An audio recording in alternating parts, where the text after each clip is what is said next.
We're not fighting against corporate taxes and income taxes and Obamacare. We're not. You may think you are, but you're not. We're fighting an ideology. Now, the symptoms of that ideology are Obamacare, ever-increasing taxes, because keep in mind, your fair share is everything. They'll never give you a number, because that number is 100%. They'll never give you a number. This is all a big umbrella ideology that says, Barack Obama and Ben Cardin know best. If you would just shut up and give us your money, your healthcare decisions, and your education policy, everything would be good. You know, Thomas Sowell, my favorite author, wrote a book. It's a book that'll change your life. It's called Vision of the Anointed. When he says vision of the anointed ones he's referring to are government bureaucrats. Folks, you have to understand that the argument about taxation is not really an argument about taxation. It's an argument about your economic liberty. If they are to tax you at ever-increasing rates, that is an ever-increasing amount of time that you work for someone else. Now keep in mind, there are components to taxation that increase your liberty. Taxes that pay for our military. Taxes that pay for our police, fire, corruption-free court system. I mean, those are good taxes. I don't think any good Republican, I don't think any libertarian, matter of fact, I don't think anyone on the political spectrum says, oh, we don't need to pay taxes.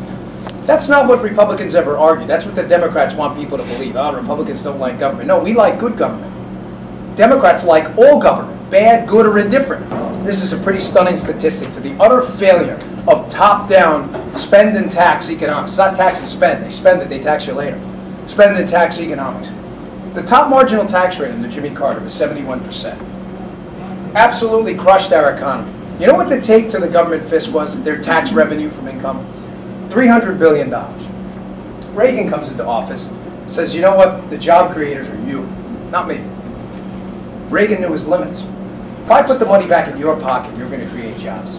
Not a foreign idea, folks. That idea's been around for a long time. Reagan didn't make it up, and he knew that. So what did he do? He cut the rate to 28%. Do you know what the take to the government was when he left office? $900 billion.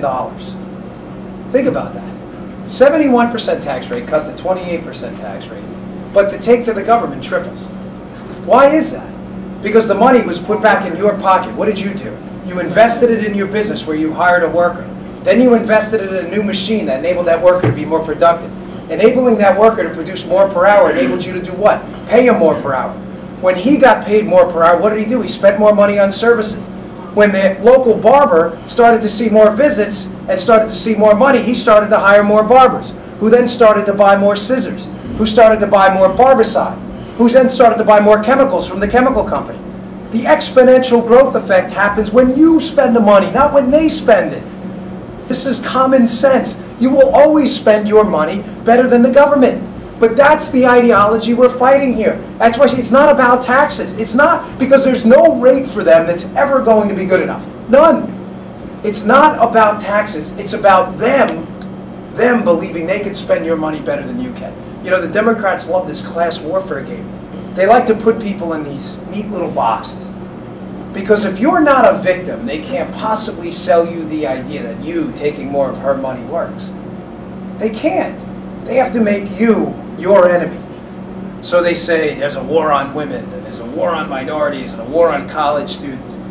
Folks, they're doing this for a reason. It's meant to divide us. Because when they divide us, it makes you my enemy. And it makes so much more palatable the idea that me taking more of your money is fair. Even though I know it doesn't work. Folks, that's what we're fighting. That's why I say we're in very perilous times. This election is not a joke. This is, I personally believe, and I think it's an overused expression, but not in this case, that this is at least the most important election of my lifetime. Because folks, if we have 4 or 6 more years of Carter, 4 more years of the president, I honestly don't know how long it's going to take. We'll fix it. We always will. By the United States of America, we fixed much worse. But why should we have to?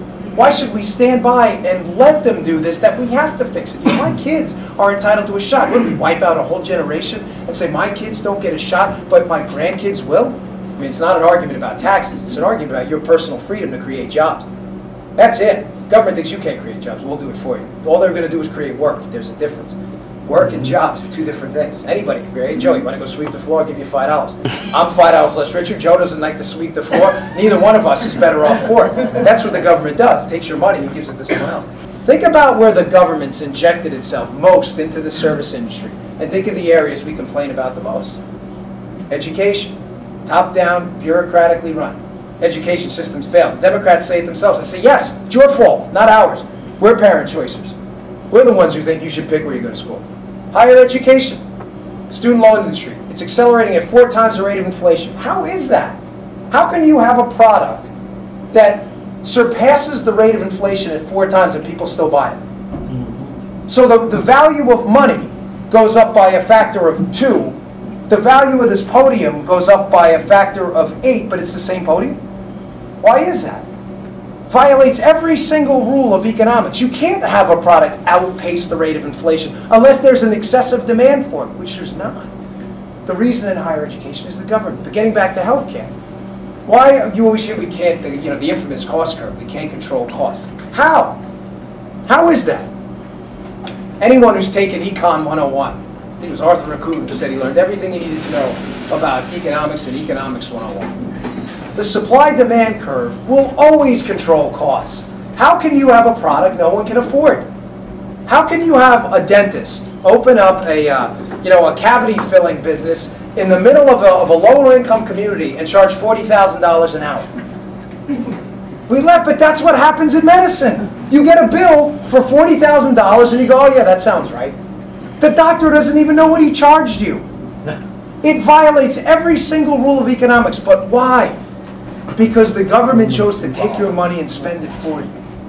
Remember, it's not about healthcare. It never was. It's about the ability to spend your money on healthcare and to tell you no. Finally, education. I know it's a local issue, and it is a local issue. I mean that. I believe in subsidiarity.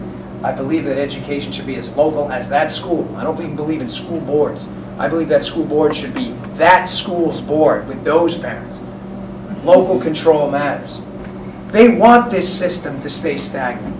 They know the minute we institute a system of systemic parent choice, the whole monopoly collapses.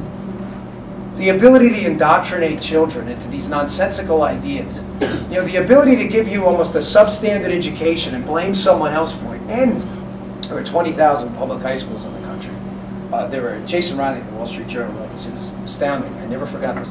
Out of those 20,000 high schools, just 2,000 are responsible for half the dropouts. If you're black, you have a 50% chance of sending your kid to one of those schools. Folks, you would be burning down the courthouse right now if that was the case here. And they would in Anne Arundel County as well.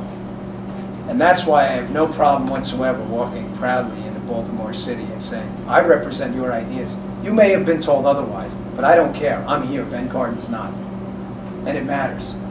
They listen because there's no they. It's just us. But do not forfeit your state. Ever. You are not making a point if you think that either not voting or I'm going to move. Folks, if you have a business and you're going to go out of business because of our absurd level of taxation, I understand that. But I've been out here now for 15 months and I get quite a bit. We're just leaving.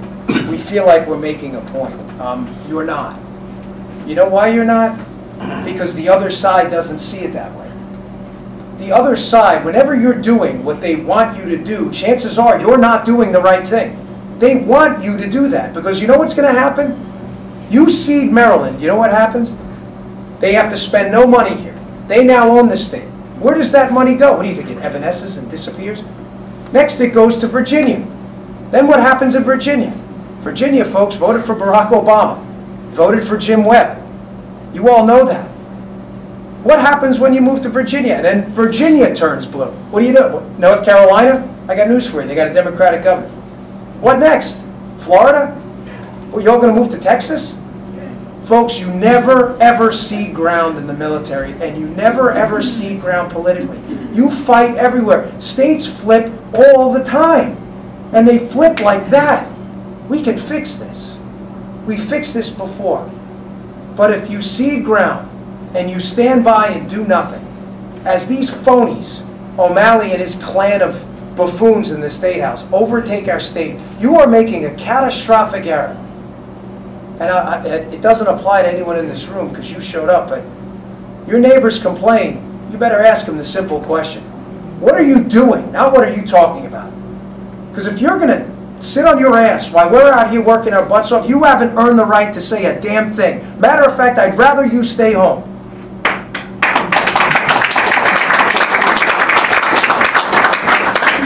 Folks, please, don't leave. Don't give up. We can win here. Reagan won here. He won the state by almost 6 points. It was not a squeaker.